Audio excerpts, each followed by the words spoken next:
Vous savez, nos relations sont le reflet de la relation que nous entretenons avec nous-mêmes. En fait, en regardant en arrière, quand je regarde dans ma vie, je m'aperçois que toutes mes relations intimes précédentes ont capoté parce que je ne considérais pas assez ma propre sensibilité. Pendant une grande partie de ma vie, je pensais que quelque chose n'allait pas vraiment chez moi. Et en plus, nous baignons dans une culture occidentale qui voudrait faire de nous des êtres parfaits, des êtres forts en permanence, des êtres presque automates, parce qu'il faut toujours être bon, toujours être performant, toujours être là au bon moment et toujours être rapide. Et sans vouloir chercher à me victimiser, mais la société voue un culte à l'homme fort, à l'homme performant, à l'homme qui ne montre pas trop ses émotions. Il faut toujours être présent, il faut toujours être dans la joie, il faut toujours être entouré. Mais moi, je ne me retrouvais pas dans tout ça parce que je ressentais des débordements émotionnels, j'arrivais pas à les assumer. J'aimais bien me retrouver souvent seul et on pouvait croire que j'étais une personne déséquilibrée, mais pour moi c'était vraiment quelque chose d'essentiel. Cette phase de solitude, j'avais besoin de me retrouver souvent seul pour recoller les morceaux, comme un peu pour recréer le puzzle. Alors voilà, parfois j'étais trop calme, parfois j'étais trop timide, parfois trop susceptible, parfois trop blessé, parfois trop à fleur de peau, trop écorché pour une personne normale qui cherche un individu qui est valorisé par la société. Et en plus de tout ça, je m'ennuyais vraiment avec des conversations que je trouvais trop superficielles, trop futiles. J'avais besoin de profondeur, j'avais besoin d'avoir des conversations profondes, des conversations en lien avec des questions existentielles, et ça, j'avais vraiment du mal à le trouver parce que on trouvait que j'allais trop loin, que je me posais des questions trop intellectuelles, alors que je ne me considère vraiment, mais vraiment pas comme une personne qui rentre dans la case intello. Et ça, on fait souvent l'amalgame avec les hypersensibles. Oui, c'est une certaine forme de douance, mais personnellement, je ne me suis jamais senti plus doué que les autres, j'ai jamais été premier de ma classe, j'ai jamais ressenti des facultés intellectuelles qui étaient au-dessus des autres, j'avais jamais cette présomption-là. Mais en tout cas, ce que je recherchais vraiment, c'était une relation profonde, une relation intime, et ça, pour moi, je pensais que c'était vraiment quelque chose d'utopique, quelque chose qu'on lisait uniquement dans les livres ou quelque chose qu'on voyait seulement dans les films. Donc toute cette frustration et puis tous ces blocages émotionnels, cette non-acceptation de soi, cette négation de soi faisait que toutes mes relations intimes précédentes étaient vraiment très tempétueuses. Et ça, c'est vraiment typique des personnes hypersensibles parce que elles rejettent beaucoup leurs traits, leurs spécificités qui font qu'elles sont des personnes sensibles. Du coup, elles arrivent vraiment à une négation d'elles-mêmes. Par conséquent, ça fait des personnes qui ne sont pas vraiment alignées, qui ne ressentent pas vraiment de confiance en soi parce que le sentiment de sécurité intérieure n'est vraiment pas au rendez-vous. Et c'est vrai, lorsque nous ne comprenons pas bien notre singularité, on ne se valorise pas, on a une faible estime de soi, on se sent toujours étrange, on se sent toujours en décalage et on a du mal à voir ce qu'il y a de mieux en nous. Le cœur de tous les problèmes relationnels, que ce soit avec les hypersensibles et les non-hypersensibles, c'est en fait ce sentiment d'insuffisance. En fait, on trouve toujours qu'il manque quelque chose dans la relation, qu'il manque quelque chose avec l'autre et qu'il manque quelque chose en soi. Il y a une sorte de vide. Et alors, pour avoir des relations saines, des relations prospères, des relations fluides, il est essentiel de s'accepter en tout point. Et pour cela, il m'a fallu beaucoup de leçons de vie, beaucoup de claques, beaucoup de travail sur moi pour m'accepter enfin tel que je suis. Et depuis que je m'assume tel que je suis, ma vie intime, ma vie sentimentale s'en trouve grandement plus saine. Quand je regarde ce qui m'a permis d'avoir confiance en moi et en l'avenir, je sais que la clé a été d'apprendre à voir, à apprécier et à honorer ma propre sensibilité. Et c'est pour ça que les partenaires hypersensibles sont des partenaires incroyables. Ils le sont à partir du moment où ils prennent vraiment au sérieux leur bien-être et qu'on fait ce travail sur soi pour se débarrasser de ses propres insécurités. Si votre hypersensibilité vous empêche d'avoir des relations riches et saines, je veux qu'à travers cette vidéo, vous voyez toute la beauté qu'il y a dans tous les aspects de l'hypersensibilité. Maintenant, voici quelques-uns des nombreux points qui font que les personnes comme vous, les personnes hypersensibles, sont des êtres incroyables, ce sont des partenaires de vie incroyables, à partir du moment où vous vous débarrassez de votre propre insécurité et que vous faites un travail sur vous pour être aligné. Alors il y a de nombreux points, moi j'en ai énuméré 10, sinon la vidéo durerait encore très longtemps. Donc le premier point, vous êtes naturellement attentionné, consciencieux et compatissant.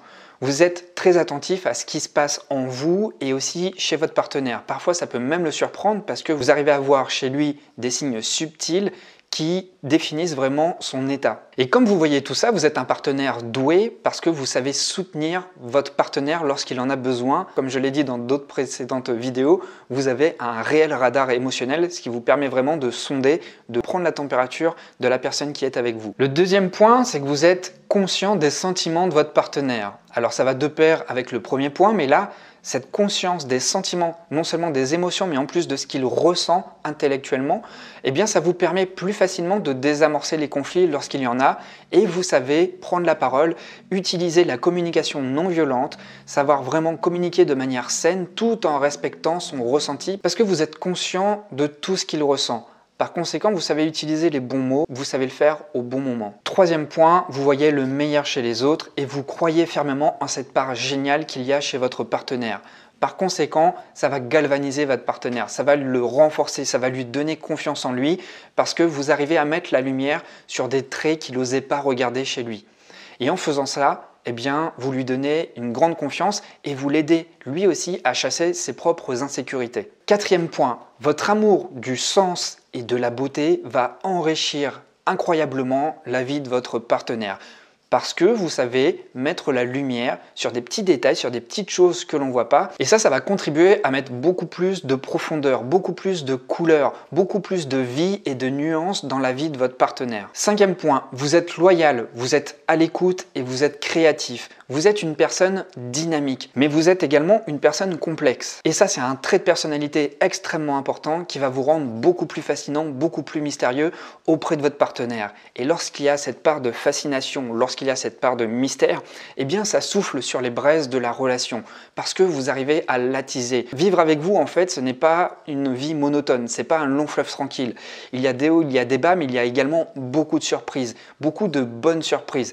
Parce que la régularité, vous n'êtes pas toujours familier avec cela. Du coup, on ne vit pas souvent la routine avec vous et il se passe toujours 10 000 choses dans une journée. Le sixième point, c'est que vous ressentez de manière décuplée l'amour, vous ressentez la joie, vous ressentez énormément d'émotions positives. Et ça, vous savez bien le partager. Je ne dis pas que vous ne ressentez pas les émotions négatives, mais vous avez cette propension à mettre l'accent sur les choses qui vont bien, sur les choses qui font du bien, parce que vous êtes très à l'écoute de votre corps. Si vous êtes une personne hypersensible et alignée, vous êtes au cœur de votre bien-être. Et ça, vous êtes très sensible à toutes ces choses saines, tous ces détails positifs qu'il y a dans la vie. Vous savez les relever comme des épices et ça va ouvrir les yeux de votre partenaire qui va d'autant plus vous apprécier parce que vous savez mettre la lumière sur les choses qui sont positives. Le septième point, c'est que vous êtes une personne aimante et très présente. Le fait d'être attentif à tout et d'être ouvert va faire que vous allez apaiser votre partenaire parce que vous savez mettre des mots sur tout, parce que vous êtes sensible, parce que vous êtes empathique et parce que vous ne prenez pas à la légère ce que ressent votre partenaire. Du coup, il va se sentir écouté, il va se sentir accompagné et ça va vraiment être sécurisant pour lui. Le huitième point, vous réfléchissez et vous travaillez énormément sur vous-même. Donc ça vous fait grandir, mais le simple fait de le faire, vous donnez l'exemple. Vous faites la démonstration que vous travaillez sur vous. Vous donnez donc l'exemple sans avoir à le dire, mais juste par le simple fait d'être dans ce processus de croissance, eh bien vous permettez à votre partenaire aussi d'avoir ce même processus. Et en plus, ce travail que vous faites sur vous, eh bien ça vous permet aussi de travailler sur la relation. Vous avez une conscience plus aiguë du jeu, du tu lorsque vous êtes avec l'autre et puis du nous. Vous réfléchissez vraiment à toutes les dimensions de la relation que vous avez au monde, avec vous-même et avec l'autre. Le neuvième point, c'est que vous aimez traiter sans attendre ce qui se passe dans une relation. Dès qu'il y a quelque chose qui se joue, de positif ou de négatif, vous êtes tout de suite en train de l'analyser et de l'exprimer. Et lorsqu'il y a un problème, vous savez tout de suite mettre les mots, vous savez le verbaliser, vous savez le relever, même si c'est un problème tacite, même si c'est un problème sous-jacent, vous savez mettre le doigt dessus. Ça, je l'ai dit aussi dans les vidéos précédentes, vous êtes des personnes avec un don subtil, celui de voir, celui de ressentir les choses cachées. Et ça, vous savez vraiment, mais vraiment pointer du doigt lorsqu'il y a quelque chose qui est difficile à verbaliser. Eh bien, le fait de le faire, d'en parler, vous aidez également votre partenaire à exprimer les choses, à verbaliser les choses. Par conséquent, eh bien, ce réflexe-là, d'entrer tout de suite dans le vif du sujet, ça crée une soupape. Ça crée une soupape qui permet d'évacuer la pression. Donc le fait de parler souvent, de mettre au jour les problèmes sous-jacents va faire que vous allez vivre une relation beaucoup plus harmonieuse, une relation beaucoup plus basée sur l'échange, une relation par conséquent basée beaucoup plus aussi sur la confiance. Parce que tout est verbalisé, tout est exprimé, tous les ressentis sont mis à la surface, donc il n'y a plus de tabou, on ne se cache rien et il n'y a plus de frustration. Et le 10e point, c'est que vous avez le don de voir la situation dans son ensemble. Du coup, lorsqu'il y a un problème dans une relation, lorsqu'il y a un problème de communication, eh bien vous arrivez à ne pas rester cloisonné sur le problème. Vous arrivez à voir les deux faces de la médaille. Alors ça vous permet vraiment d'envisager la situation avec tous les angles de réflexion possibles. Donc s'il y a un problème, effectivement, vous ne restez pas bloqué sur le problème et vous arrivez beaucoup plus facilement à positiver parce que vous êtes capable de ne pas vous prendre la tête et vous êtes capable de voir le meilleur dans la relation, c'est-à-dire de l'apprécier dans son ensemble.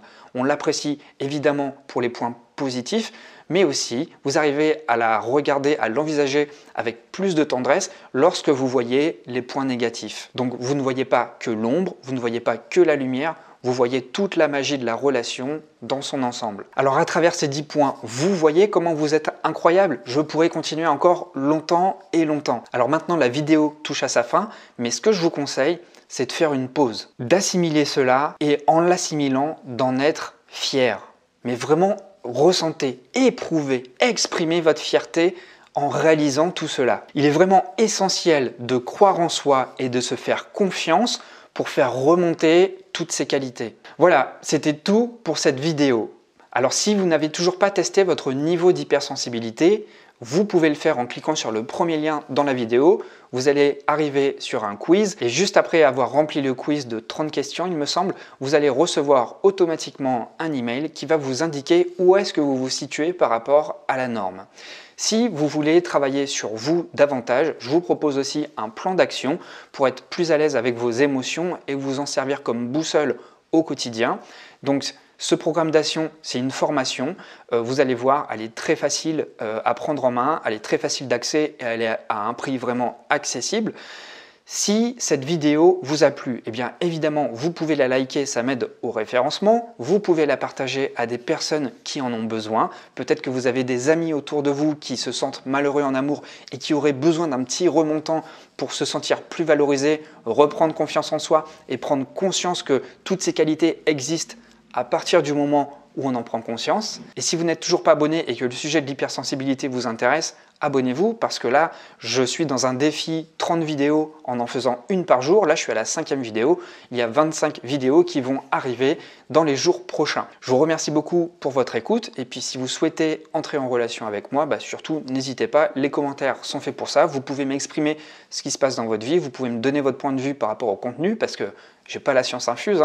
Moi, je donne que mon avis et puis c'est le fruit de mes lectures aussi. Voilà, vous savez tout pour aujourd'hui. Je vous remercie et je vous dis à très bientôt. Portez-vous bien.